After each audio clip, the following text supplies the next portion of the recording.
Hey everyone, welcome into Mud's Closet.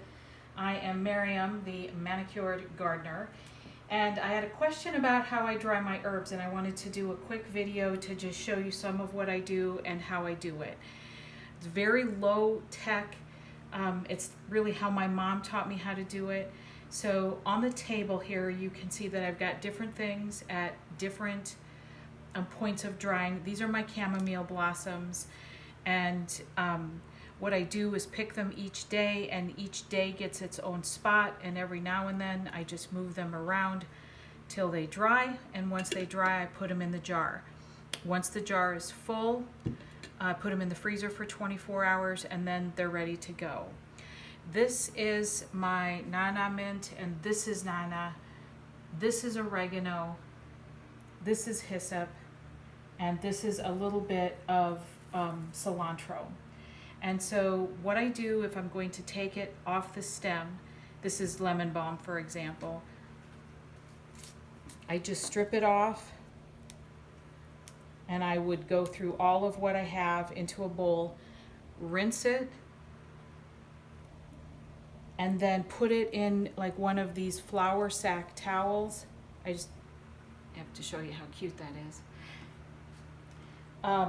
Gently. So these, when they're wet, would all go in there, and it would just gently blot so that I don't bruise the herbs. And then I open it up, the towel, and spread everything out.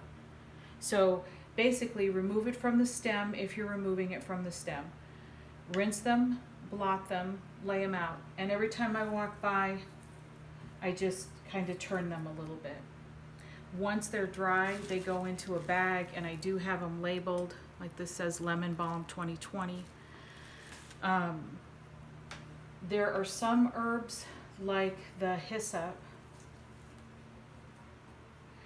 that a lot of resources say not to rinse and to dry on the stem. And I did that with one batch, and then this batch I took off the stem to dry. It just takes a lot longer on the stem. And it also depends on what you're going to do with them. If I'm going to make tea, I'm all right having the stem with it. If I'm going to use it in cooking, I'd prefer to not have the stem. It just, sometimes the texture is altered. But I would do the same thing here if I wanted to remove them. You just use your thumb and bring it down. The other thing that you can do over here, this is my chamomile. I pruned the plants because it seemed time to. The blossoms were getting very tiny. So I pruned the plant down, and I was reading that you can use the stems and leaves for tea as well. Look at how cute that little blossom is.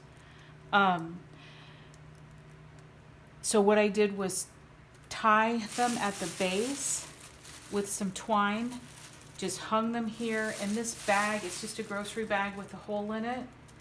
I don't want it too tight on there because I don't want mold.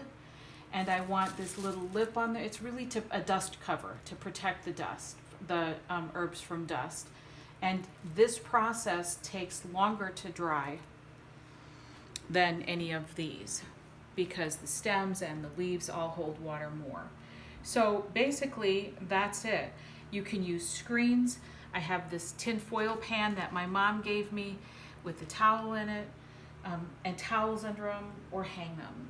It's all really, there's no right or wrong. I prefer to do this because it doesn't use energy like the dehydrator does. It doesn't make the house hot like the dehydrator or oven does. Some people use the microwave, and that's fine too. Not my first choice. So really this is it. And then when they're dry, I bag them up or jar them up, freeze them for 24 hours, and then I have them whenever I need them. So happy herbing. If that's a word, and thanks for watching.